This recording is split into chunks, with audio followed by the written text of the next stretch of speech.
Gurubhyo Namaha. Gurubhyo Namaha. Gurubhyo Namaha. Gurubhyo Namaha. Shri Krishna Parabrahmane Namaha. Shri Lakshmi Nrsimha Parabrahmane Namaha. Shri Lakshmi Harman Parabrahmane Namaha. Sarvam Shri Krishna Arpanastu. Namaskaram, Krishna.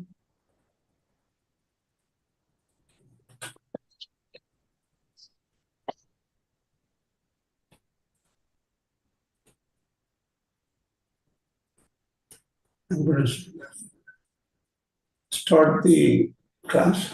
1 second.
Okay. Can you hear me well? Namaskaram, Krishna. We can hear. Okay, very good. Let me increase my volume so that I can Na hear you well. namaskaram, Chonne. Namaskaram. Namaskaram to everybody. Okay, we will, sorry for a couple of weeks. I had a lot of personal projects to finish, and also Vedanta Research Institute stuff to be done. Even now, I'm not very well prepared, but we'll start this class anyway. We're continuing with the second Khaṇḍa of the Kena Upaniṣad. So we will first review what we talked about in the last class, so that we try to understand the subject well. We are going a little slower than I thought. I thought we could go much faster than this.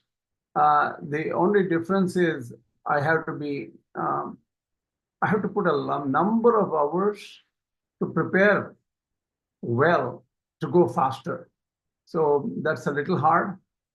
Maybe we'll pick up speed some other time when I have enough time to do this. Okay. Anyway, coming back here. So in the Kena Upaniṣad, it is like a conversation between a teacher and a shishya, but they don't mention who the teacher is or the shishya is. It's a general conversation. Let's put it this way. So the teacher wants to make sure that the student does not mistake the information given in the first section. After hearing the first section or first Khaṇḍa, the student may think, oh, I know Brahman very well, that I myself am Brahman. So we are only talking about Śaṅkara-bhāṣya here. We are clearly understanding what Śaṅkarācārya explains here in this section. So if the student thinks that, oh, I know Brahman very well, and I am Brahman myself, that is not the idea of the Upanishad, because Brahman cannot be an object of knowledge. So, see, the thing is deeply rooted in Śaṅkara-bhāṣya is obviously Śaṅkarācārya's concept of Advaita. Regarding knowing of Brahman, regarding Brahman, Śaṅkarācārya has to say, this is the summary, this is the essence of all the Upanishads. So Śaṅkarācārya gives that idea while explaining in every Upanishad and every verse. So in his mind, it is a concept of Advaita. And according to him, he derives that concept of Advaita from the Shrutis and from all the right sources. Okay? Convinced about it. He is convinced about it. Why am I saying this? Other Ācāryas may have a different view. They do have a different view. So this is why we clearly want to understand what Śaṅkarācārya said. I know some people, I don't want to mention names. Recently, I heard from some people that I don't care about what Śaṅkarācārya said or what Rāmānuja.org said or whatever other different views of Advaita, Advaita, Viṣaya. I just want to know the truth. I just want to know what is true. See, the thing is, that is an exercise I would like you to think about. Eventually, after we finish three views of the on the Kena Upaniṣad, so we will first study what was there given to us by these Ācāryas. So they have spent more time on this than probably any of us can dedicate. So what is good about anything, right? Any system of thought, any science you want to study, you first study what the prior scientists already have done in the past. They have lived hundreds of years, and each one of us have about 100 years to live. So you have to learn from the intelligence already obtained in history by past great Ācāryas. This is the right way to do it. So first, this is all at this point literature survey. We are understanding what the prior Ācāryas understood, step by step. So we're going to be a little slow. First, we only focus on Śaṅkara-bhāṣya first here. So don't think otherwise. Obviously, let me ask you a question. Are we going so slow? Is it like unbearably slow? I want to hear a quick 2-minute roundtable discussion on it as to is this the right way? Because I know that none of my friends really go this slow. My friend Narasimhan takes only Rāmānuja and goes for it. And he's going high speed. He's finishing up Sri Bhashya. He has already finished Vedanta Sangraha. He has finished Gita Bhashya. He has finished Vishnu Purana. Think about it. He's doing much faster job. But now I am taking a very, very fundamentally simpler way of analyzing every sentence of this Ācārya. Obviously, we are going very slow, right? This is perfect. The reason whenever somebody else, of course, everything else is also good, but whenever someone goes fast, we need to we need to go through the lectures again and again. So that this is better for a person like me. Better. Anybody else? Anybody who disagrees? I want disagreement, not the agree. Yes, people. No people. I want to hear from them.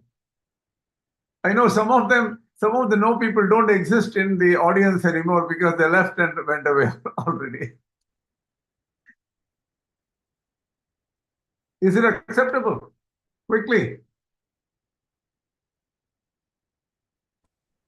I think it's going right, going with the flow.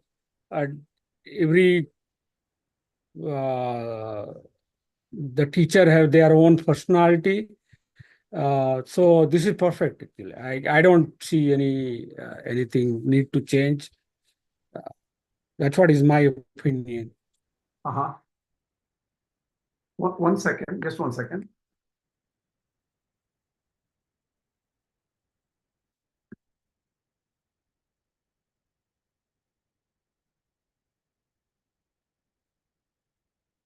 One second.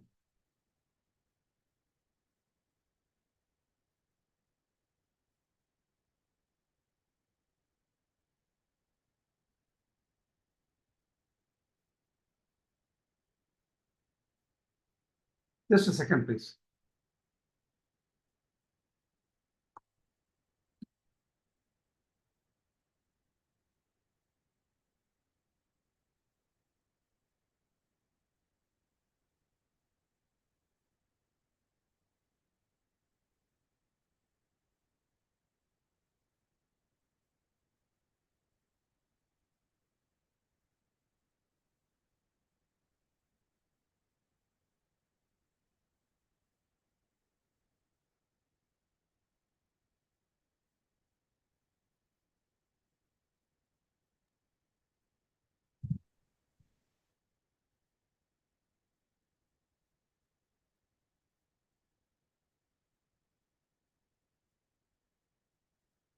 Give me a second. I just need to text somebody because I had double scheduled something. I have to just make sure everything is okay. Please give me a second.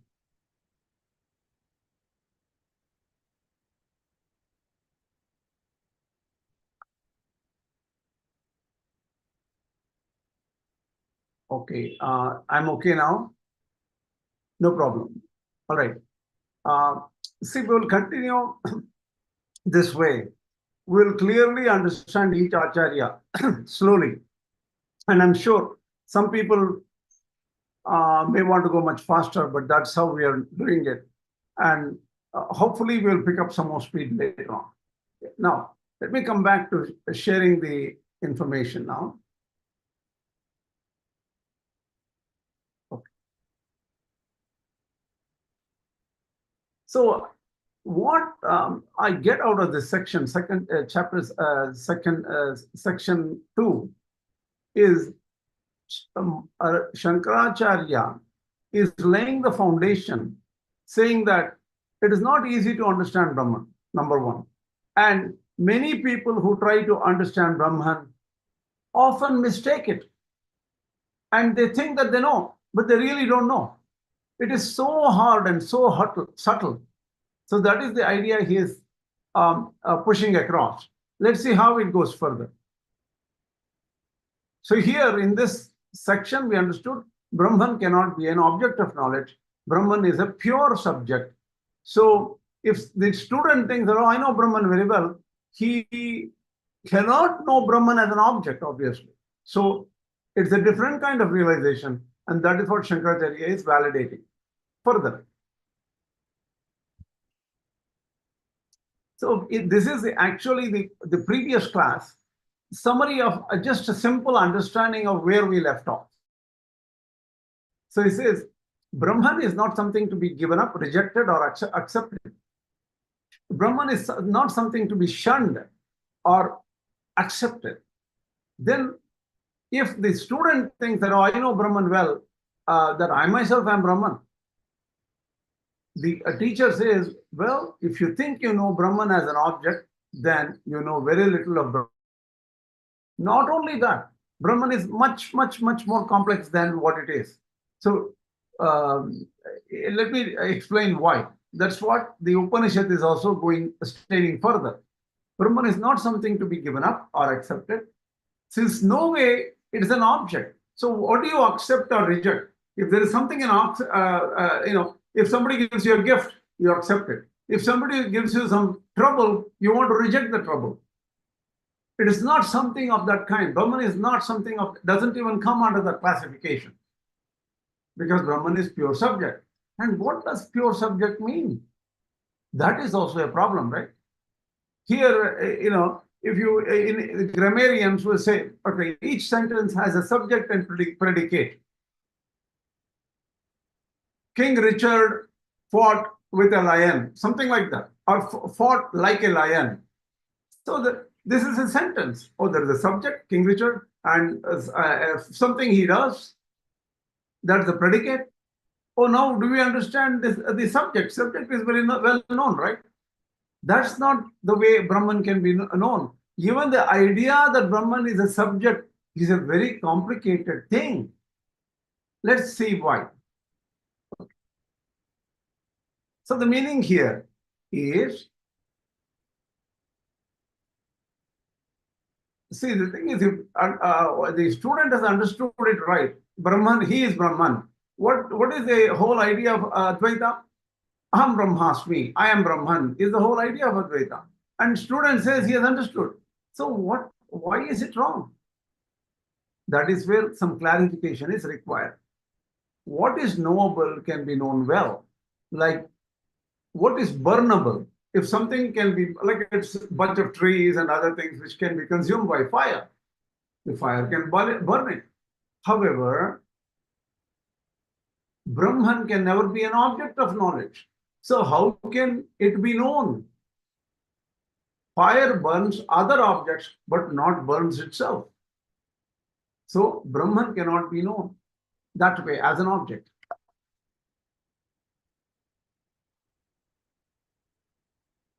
So the whole Upanishad here, according to Śaṅkarācārya, where it says, I am the ear of the ear, Shrotrasya Shrotram, Chakshusha Chakshuhu, all these things clearly says is Brahman is that which makes all the Indriyas work.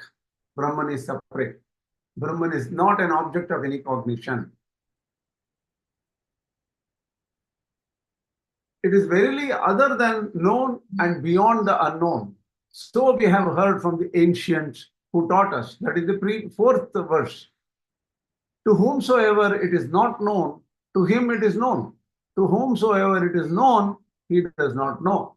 Unknown to the knowers and known only to those who do not know. The Upanishad is saying in a very, very different way. Presentation. Let us see what Śaṅkarācārya says. Śaṅkarācārya decides in the last class what we talked about is there is no knower other than Brahman. If there is a knower other than Brahman, then for such a knower, there would be a different Brahman from himself which can be known, and that cannot be true because there is only one knower, that is Brahman. That is clarified in the Brihadaranyaka Upanishad, Nānyat atosti vijñātra. Ityanto ityanyo vijñāta pratishityate. There is no other knower other than Brahman. Tasmat srishtu vedaham brahmeti vedaham brahmeti pratipattir mithya eva. So if the student says, I know Brahman very well, who are you? That itself is wrong. Idea that I know, that I is an I which is separate, and I know Brahman, that itself is wrong. Hence, the understanding of the student that he knows Brahman well is certainly wrong. This is what we covered so far. Tasmat yuktameva aha acharyo yadi manyase suvedeti. So in the Dvitiya Khaṇḍa, in the second chapter, so far we covered the introduction to the second chapter. In the second chapter, yadi manyase suvedeti dabhrameva api nunam tvam vedtha brahmanārūpam yat asya tvam yadasya deveshu athat no mīmāṁsamevate manye viditam. So what this means here is, yadi manyase suvedeti, if you think you know Brahman well, dabhrameva api nunam tvam vedtha, certainly you know very little of Brahman. Rūpam, Brahmanārūpam, the form of Brahman, you know very little. Yad asyatvam, yad asya deveshu. What you think Brahman is somewhat limited to yourself. And if you think Brahman, there is a divine form of Brahman. All these are incomplete understanding of Brahman. No, if you think and if you are talking about Brahman with a reference to an individual or the reference to a devatas, so Brahman as with the Upādhi of the self. So what is the Upādhi of the self? You have mind, body, intellect. BMI, body, mind, intellect. So the thing is, if you talk about Brahman with reference to your body, mind, intellect, that is a limited idea of Brahman. If you even talk about Brahman as limited from divine devata, deity, that is also limited understanding of Brahman. So whatever you know till now seems to be questionable. No, mīmāṁsamevate manye viditam, that you have to investigate further if you really know Brahman well or not. This is the meaning of this first verse of the second Khaṇḍa, that is Dvitiya Khaṇḍa of Kena Upaniṣad. Now let's go further.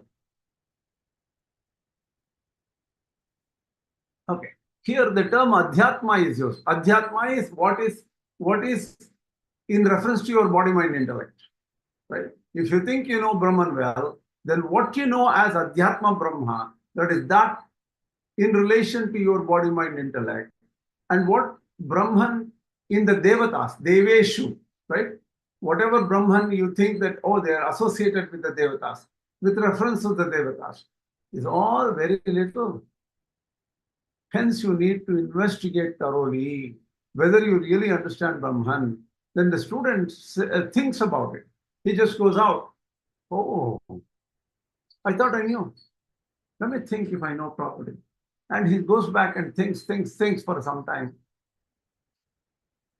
And he says, now I get it. Not that he knows Brahman. Now I understand what the teacher said. It is complicated. So this is the meaning of the first verse. So the first verse has both the teaching of the teacher and the student's reaction all embedded in the same verse. Yadi kadachit manyase suveda sushtuveda aham brahmeti kadachit yathashrutam durvigneyam api kshinadoshaha sumedaha kaschit pratipadyate kaschanna iti sāṣankamaha yadi ityadi. Śaṅkarācārya gives an introduction here. Yadi manyase suvedeti, that means the teacher himself is not sure. He said, look, I don't think the student has understood it. If the student thinks that he has understood it properly, this question or this attitude of the teacher is justified. Why? Because it's possible that if something is said to somebody, there may be 100 students learning a chapter from a teacher. Some people may understand it right, some people may misunderstand it. It all depends on the purity of their mind and their intelligence. So sometimes even very difficult subjects will be understood properly by a person with pure mind, Kshina dosha, Sumedha, intelligent person. He will understand, he or she will understand. But many people don't even understand. So just to, with this in mind, the teacher is talking further. To bring this point out clearly, there is an episode regarding Indra, Virocana, two separate people, which is explained in the Chāndogya Upaniṣad 8.7. So Śaṅkarācārya himself, even though he is giving the explanation of the Kena Upaniṣad 2nd chapter, he brings in to make this, to drive home a point, he brings the episode of Indra and Virocana. So what does this Indra Virocana episode talk about?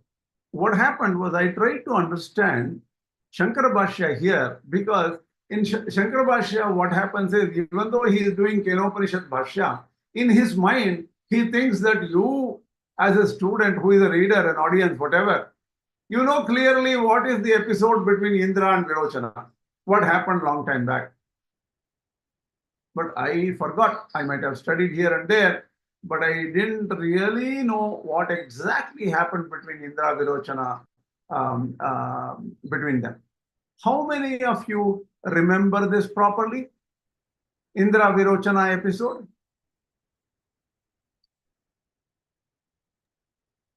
I know little bit.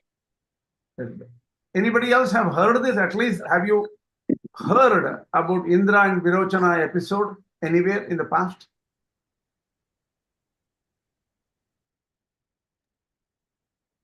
People are quiet, they know, they already know.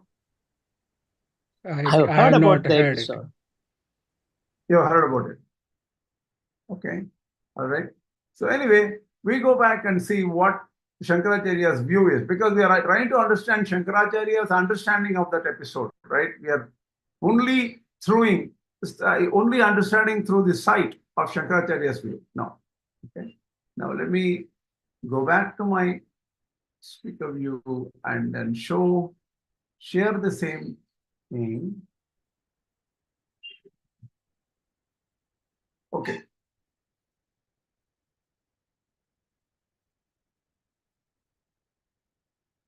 Okay, what happened is, I'll just summarize the Indra and Virocana as I understand it. What I could not understand the details of Indra and Virocana episode from the Kena Upaniṣad Bhāṣya of Śaṅkara-cārya because he assumes that we already know a lot of things. What I understood, I went back to the 8.7 chapter of Chāndogya Upaniṣad, and there what happened was there came a problem, and both this Indra is the king of the Devas, and he is in heaven. Virocana is a asura, and he is also of great background. In fact, both of them, the Daityas and Devas, they both came from the same family tree, from the Brahma family tree. So Diti and Aditi, Diti's children, Diti is the lady, Diti's children are Daityas, Aditi's children are Devas. Both are married, both these mothers are married to Kashyapa Prajapati. So they they have a lot of family problems. That is the Asuras and Devas and Asuras, they keep on fighting with each other. Sometimes the Asuras are so powerful, they even take over the entire heaven, or Swarga, and kick this Indra out of business. So many things happen between them. So these are like everlasting fights, battles. So finally, what happened was they heard something. You know, if you know this Brahman, you get to a state for where there is no old age, Vijaro, Vimrityuhu, where there is no death, Vishokaha, where there is no grief, there is no hunger, there is no thirst, and one can become Satyakama. Whatever you wish, you will get, and your desires will become true. Your plans will go as planned. Satyakama, Satya-Sankalpa, Sarvagya. So these are 8 different wonderful characteristics, features to have. That is pure bliss, not what we are trying to fight about our kingdom, his kingdom, ownership, and all these things. And we are waiting for so many people to do yajnas so that they can feed us. And these yajnas, the fruit, the offerings in the yajnas will make us richer. We are waiting for all these things. But the truth is to know, yastam atmanam anuvidya vijanati. So knowing that Ātman, we will attain all these things. So knowing Ātman is important. That is what they both come to that realization, both Virocana and Indra. Now, they have to come as students. They can't show off that, oh, I'm the king of Swarga. You help me out. Hey, teacher, come here. They cannot shout. So they have to ask somebody higher. They go to Prajapati. Both of them are, come with meager clothes or whatever it is. Then they are very nice. And they come and ask Prajapati, we want to be your students. Then they spend 32 years. Till they are 32 years old, they are serving Prajapati, doing duties and taking care of things. And they're also doing tapas, mental, thinking and other things like that. And they also do other duties that, don't eat too much, eat little, fast here and there. All the strict code of conduct they are following. Then, this is what I didn't have the Sanskrit immediately. I put it in Kannada. I'm sorry. Next time I'll bring the Sanskrit out. Dvatrigam shatam varshani brahmacharyam ushu. 1 second. Ushutastustau ha prajapati ruvacha kimicchantavastam iti tau ho chaturya Ātma apahatapātma vijaro vimrityu vishoka vijigitso apipasah satyakama satyasankalpah so anveshtavyaha saha vijignyasitavyaha. So this they came and asked Prajapati. We don't see the screen that I think you're trying to show. Hold on a second. What happened?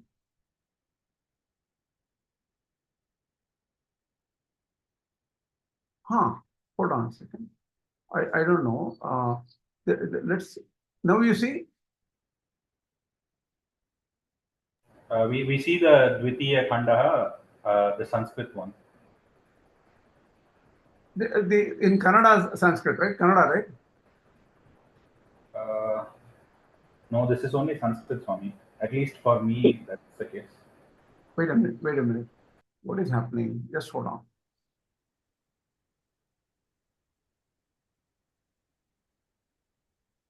This is here. I have this lecture here. I am sharing. You need to click the second slide. So if you share the screen, then you need to click slide number 6, I guess. Now you see this as Yes. Kannada version Yes. of Sanskrit, right? Yes, Now we can play move. from the. Kannada, we see. Okay, now it's okay, right? It's a Kannada version, right? Yes. Okay. So the thing is, they go in front of Prajapati after 32 years of serving. Then they ask, the Prajapati asks, you wonderful friends too, Indra and Virocana, why are you here? They both say, look, it says that the Ātma is beyond all sins, apahata papma. There is no sin of the Ātma. And Vijaraha, once you know, there is no, there is no old age, there is no death, there is no grief, there is no hunger or thirst, and one will get all what they want. So, Anveshtavya, we want to investigate this person. We want to know who this Atma, how to get there. Vijñāsitavya, we don't want to know very well. Sa sarvagam loka napnoti, sarvamsha kaman. So once you know this Atman, you attain all the worlds and attain all the desires. Yastam atmanu atmana manuvidya vijanati. That is, once you know Atman, you get all these things. Bhagavato vacho vedayante tam icchavantao astamiti. So to know this Atman or Brahman, we came here to you. That is what this both Indra and Virocana tell. And here, before we go to the Sanskrit, this is where the problem is in the Kena Upaniṣad. I will first give you a summary first. Okay, so I will stop share here. And I'll just give you a summary. So then what happened was, Prajapati said, "Oh, look at the look at the Akshini Purusha. Look at the Purusha in your eye.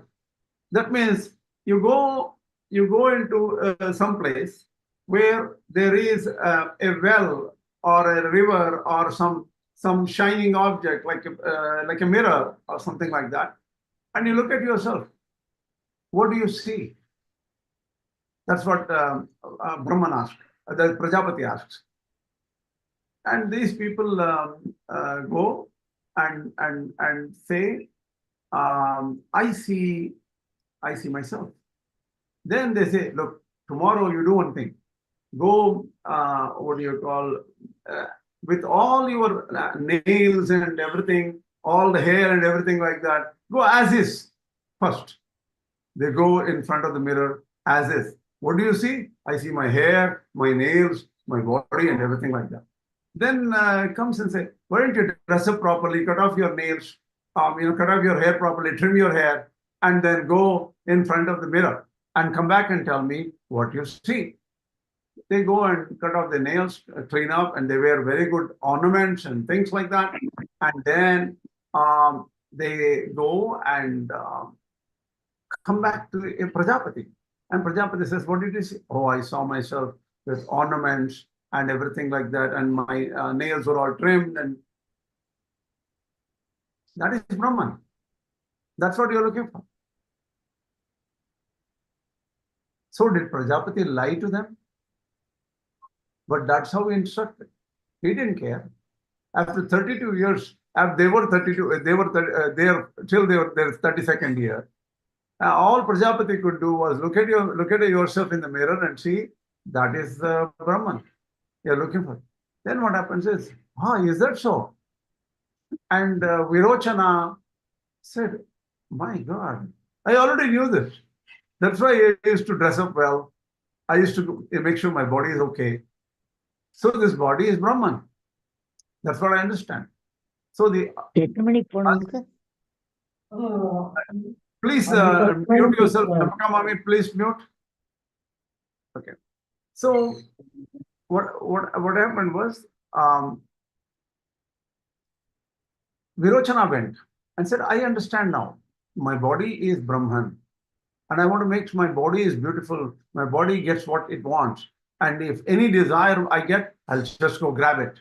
I don't care about anything else. No dharma, nothing like that. So kind of hedonism or charvaka buddhi is what he understood as Brahman. And he went away happily. And he was Shantamanas. He was peaceful that he learned it. So he went, served Prajapati for 32.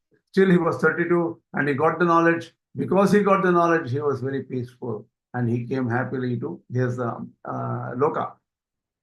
On the other hand, the same thing happened to Indra. Indra also said, let me go back to my Swarga. Since I already got the knowledge what I was looking for. He left.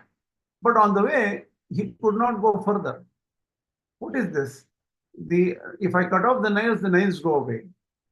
If I cut my hair, the hair goes away. Hair is dead in a way. Hair is only alive at the roots. The upper part of the hair, the edge of the hair, and like the nails, they're all dead. So when I cut off, they go away. One day, if I look around and suppose I have only one eye and one eye is gone, that's what I see. And I see Brahman is that image that is Chaya Purusha. Chaya Purusha is the image. So if Brahman is the Chaya Purusha, and if I am blind, the image also is blind. And if same thing happened, my nose is broken, my ears doesn't work. And if I look at the image also is same. So what is this? Is that Brahman? Angavikala. That means if my hand is broken, I don't have a hand, I don't have a limb. Then if I look at myself in the mirror, all I see is a handicapped person. Then is Brahman handicapped? He was not sure.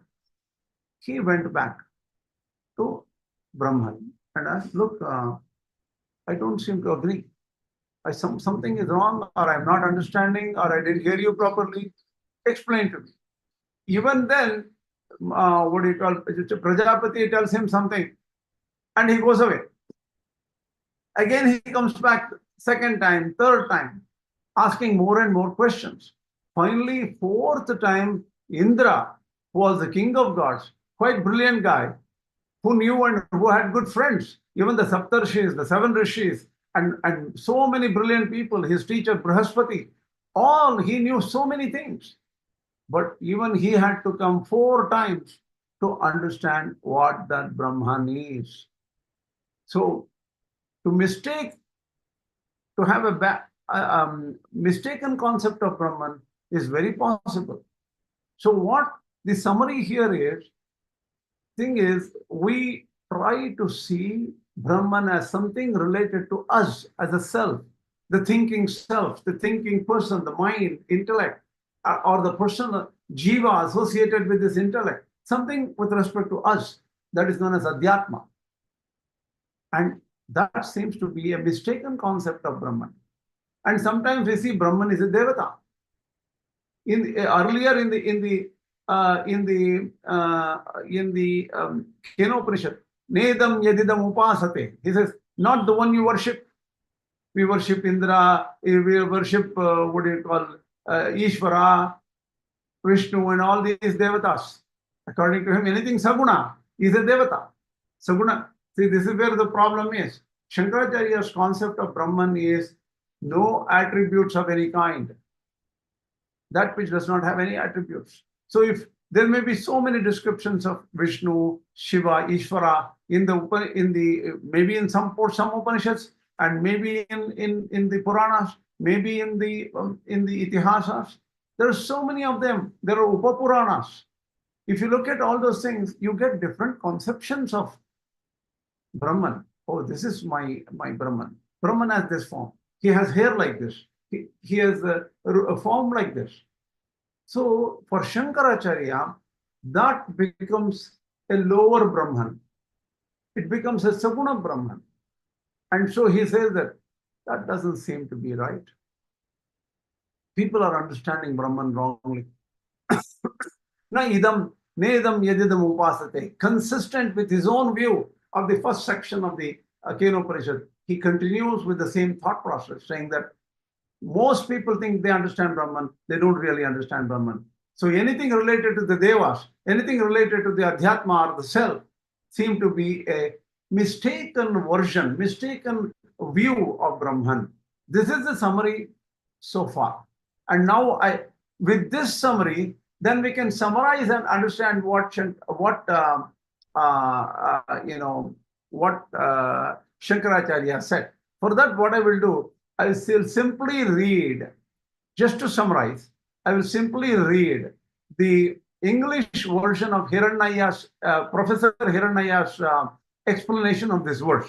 So that whatever you understand by my initial talk, so far I think you have understood where Śaṅkarācārya is going. And I think I have understood it reasonably well. I'm not sure. We will read just to get clarity, we will read Professor Hiranya's summary here, okay?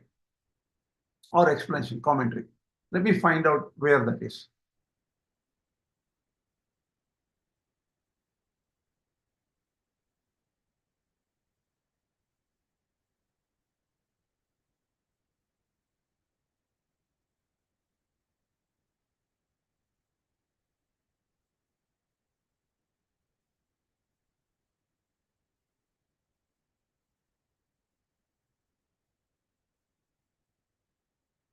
This is little, what do you call, this is a little long.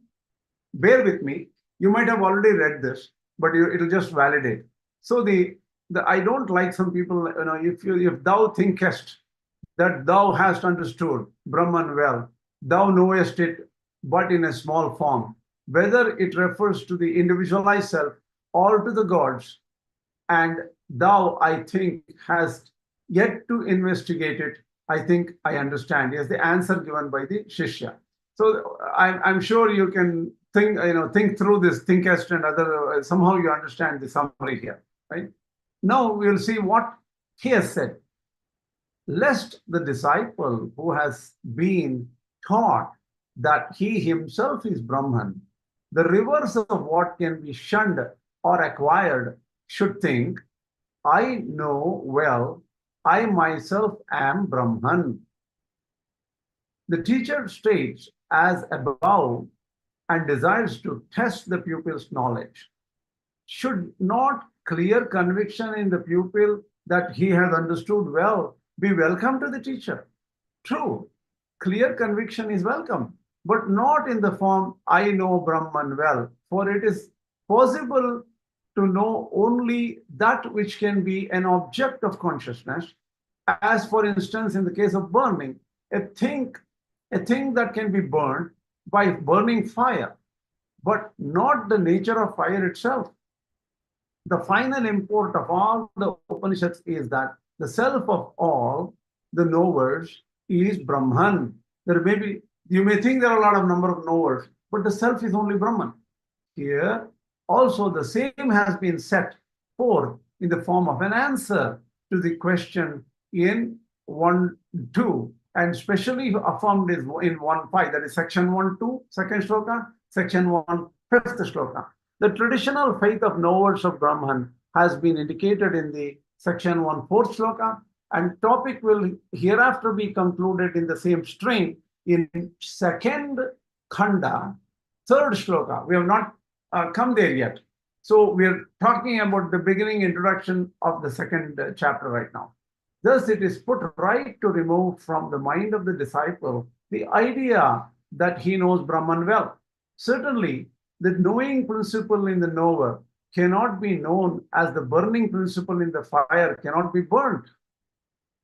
Nor indeed is there a knower other than Brahman, to whom it may become an object of consciousness. The text, there is no knower other than Brahman from the Brihadaranyaka, denies a second knower, from which we may conclude that the belief that the Brahman is known is altogether illusory. So if somebody thinks that, oh, I know Brahman, that is an illusion. The teacher is thus right in stating as above. So the teacher is right in suspecting that the student may not know. So, yadi, if ever, manyase, if you think, suveda iti, I know Brahman very well. The teacher speaks thus conditionally because an intelligent pupil whose sins are at an end does comprehend what is taught, though it is difficult of comprehension. So, an intelligent student may understand this, while another who is dull does not. It is also known that recounted from the Chāndogya section 7.5, or whatever that section is. I thought it was 8.7. The learned Virocana, look at that. Even though he was an Asura, Virocana was very learned. I think he was related to Prahlada. I vaguely remember that way. The lord of Asuras and son of Prajapati, when taught the nature of the self, owing to his inherent sin or papa, his mind was corrupted, thought that the body was the self, although such a view was untenable. See, here you think deeply. Today we have Professor Daniel Dennett. Professor Dennett. He is a famous scientist. He passed away. And he says that consciousness does not exist. He has a PhD. He is very well known. And he is from not a small university in Chiknaikanalli or in Triplicane or somewhere. He is a PhD from Philadelphia or something, right? Daniel Dennett thinks that there is no consciousness. Consciousness is an illusion.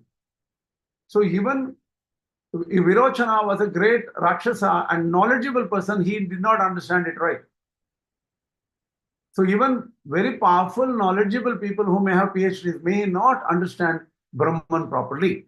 When taught the nature of self, owing to his inherent sin, thought that the body was the self, although such a view was untenable, being the very opposite of what that was meant. Again, Indra, the lord of the gods, unable to comprehend the same, when taught once, twice, and thrice, third time, understood correctly what was meant from the very beginning only on the fourth occasion. Thus, biding his time for the removal of his original deficiency, that is, he slowly lost his impurities in his mind. His mind became clear, and then he started understanding Brahman properly. See, it's not just casual understanding. Realization of Brahman is hard. In our experience also, though taught by the same teacher, some understand rightly, some wrongly, some differently, and others not at all. What shall we say of the present subject, the entity of self, which is supersensuous beyond all our senses? There is, in respect of this subject, great divergence. Many people think differently about this Brahman. Even among the great rishis, as said in the Kena Upaniṣad, Astityeke, Nayamasthiti Cheke. When the Nachiketa questions Yama, he says, what is nature of, I need to know the nature of Ātma. Some people say it exists. Some people say it does not exist. So even after death, some people say, oh, is there something after death? No, there's nothing after death, some people may think. Thus, because it is difficult of comprehension, the teacher is right in speaking conditionally with an if. Yadi manyase. Yadi means if. Although the disciple has, after due reflection, declared that he has understood Brahman, the Brahmeva, small, little, Nunam Tvam Vetha, you know Brahman very little, Rupam, Brahma's form, Brahmana Rupam. Are there many forms of Brahman? Some are small forms, some are great forms. Do you think there are many forms of Brahman? Yes, indeed. Or the forms of Brahman resulting from, according to Śaṅkarācārya, limitations. That is the adjuncts or Upādhis. The Upādhis, the limitations are of the name and form, Nāmarūpa. The name and forms are limitations. Anything which has a name and form is not Brahman. But this is hard to understand. Even if the so-called names set in the Vedas about the Devatas, they have name, but that is not Brahman. They may have form, that is not Brahman. But in itself, Brahman is not so. In itself, it is devoid of all forms, as also of sound and so forth, as recorded in the Kena Upaniṣad. Devoid of sound, touch, asparsham, imperishable, devoid of form. So the eternal without flavor or odor. This is in the Kena Upaniṣad chapter 1 and 3:15. I didn't find the exact quotation. I will talk about it later in the next time. Well, since that by which a thing is defined forms its essence, that by which Brahman is defined must constitute its essence. So what is the definition of Brahman? What is the essence of Brahman? What is the core of Brahman? How do you define it? Hence, we may say that Chaitanya or sentiency, which is not the essence of any other element, like the earth, or their transformations are taken individually, or a conglomeration of insentient objects. So, or in the organs of sense, like eyes, ears, they all seem to be parthiva. They have a material portion of it and something different. But that is not Brahman.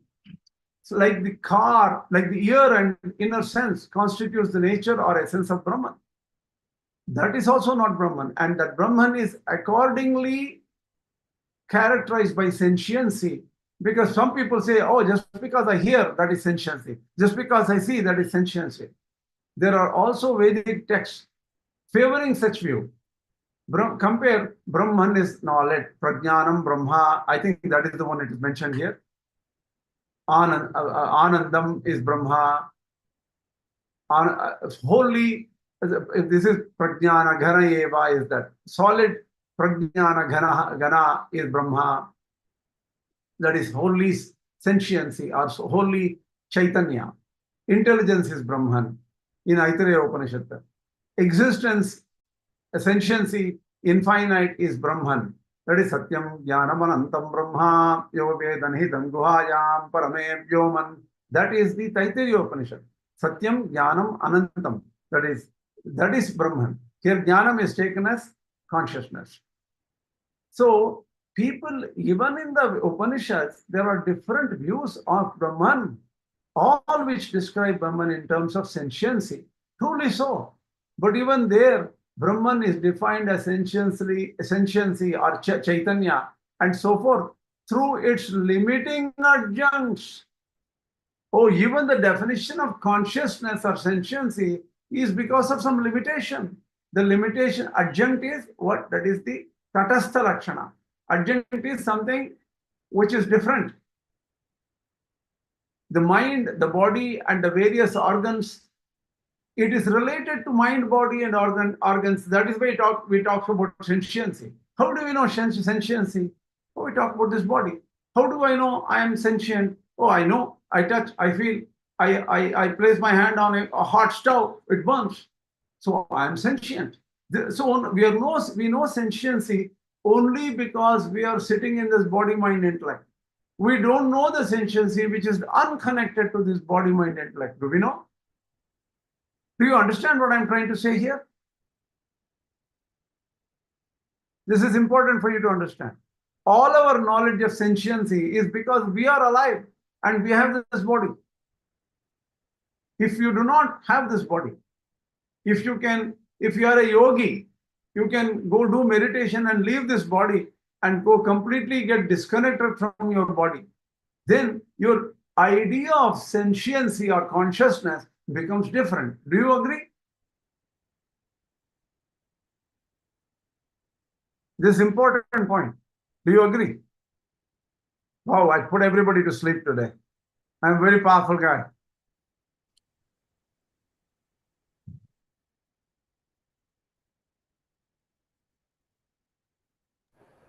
Yes. What do you agree? Wow, what you just said, Swami. That once, so everything is, so this sentiency is known indirectly through our senses, and once known by a true yogi directly, then the idea changes. Is what you Correct. said. Correct. So our perception of whatever, whether you read Vedas, Upanishads, Brahma Sutta, you can read everything altogether. Unless you have direct perception. How do you have direct perception? You have to be disconnected from your mind, body, intellect. See all the time so long from birth to now, right? We are already always connected with our body, mind, and intellect. We can't run away from our body, mind, and intellect. We have never run away. Maybe during deep sleep, we didn't feel our body, mind, intellect. Or maybe during this period of dreams, we had a different view of our body, mind, and intellect. And during wake, we are aware of body, mind, intellect. Right? All our knowledge is conditioned by our association with our body, mind, intellect. So what happens is, has this body, mind, intellect given you true knowledge? Initially, you thought that, okay, I'll become a scientist, I'll read. Later on, you would realize that you're not good enough to become scientist or something like that. You take so many options in life. You think that this is where I have to do. I will invest in this stocks or something like that. After 5 years, you'll find out that all your stocks money is wiped out. So what happens is we are using this body, mind, intellect, and most of the time we end up having results which we don't want, because we're being influenced by a wrong view. I have a text here. Let me look at it. Okay, so what is known through body, mind, intellect is not Brahman. That is one thing. Then who is the knower? Knower. There is no knower other than Brahman. So when we call ourselves, we are calling some fake thing as I. This fake thing seems to be sitting in our body, mind, intellect, called the self or our individual self. So what Śaṅkarācārya is saying is, Brahman is removed from all these. And when you think of body, mind, intellect, and when everything gets conditioned by our body, mind, intellect, influence of the body, mind, intellect, like how we do mistakes in investing in stocks or something else, in so many ways we do mistakes. Even knowing very well we miss an exit, looking at an exit, your mind is somewhere else and you don't take the exit and you go to the next exit, 5 miles you waste. You make all these mistakes because we are associated with body, mind, intellect, which is giving you wrong. How do you know that your knowledge of the Vedas and understanding of the Brahman is right? You have to experience Brahman as it is purely, without the influence of your body, mind, intellect. This is the general idea he is saying. Let me continue a little bit and we will finish it when we finish this section. It will be only a few minutes. So, but even there, Brahman is defined as sentiency and so forth through its limiting adjuncts, that is the mind, the body, and the various organs of sense. For Brahman reflects their characteristics in their growth, contraction, suspense, destruction, and so on. But in itself, it does not undergo any change whatever. See, kshiyate, vardhate, that becomes bad, that becomes bigger, contraction, expansion, growth, being diseased, being perishable. All these things does not even apply to Brahman. But our body, mind, intellect is used to looking at things like that. As and is as will hereafter be established. So here in the rest of the entire Upanishad, clarity of Brahman will be given, unknown to the knower and known only to those who do not know it. This will be clarified. So Brahman is not, if you think you know Brahman, there ends it. You don't know Brahman. If you don't know Brahman, you may know Brahman.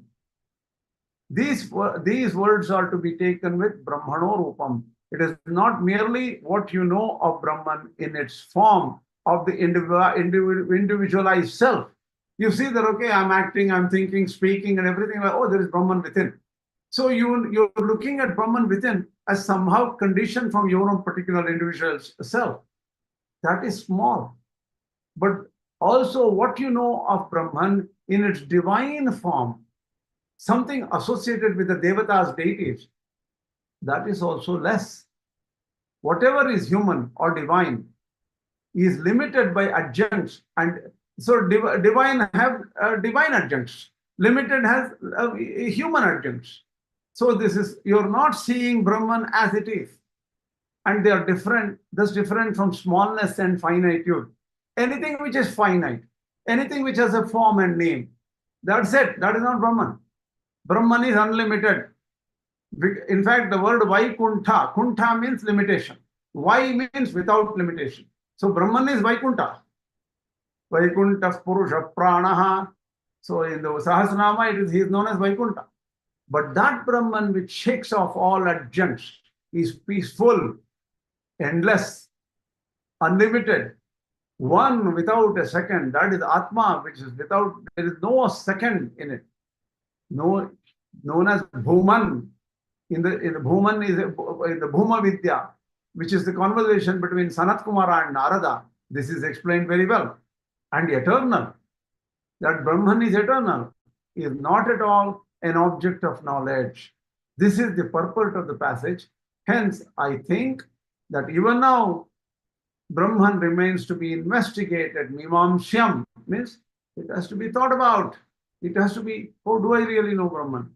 By you. The disciple, thus addressed by the teacher, sitting in a solitary place and concentrating his thoughts, pondered over the meaning of the text quoted by teacher, and having come to a decision through reasoning and intuitive experience, approached the teacher and said, Manye Viditam, I think the Brahman is now understood by me. How? Pray, listen. How do you know Brahman? Let me explain to you what you might know. And that is the second verse, which we'll come to second verse later, right? Because we are going beyond an hour. I want to keep it 1 hour plus, and that's it, and not anymore. Okay, let me ask you again. I want each of you to say clearly, are we going very slow and awkward? Is this presentation okay? I know a couple of people agree with you. I want people who may not agree with me, say something. We'll take a different stance. If I can, if I know.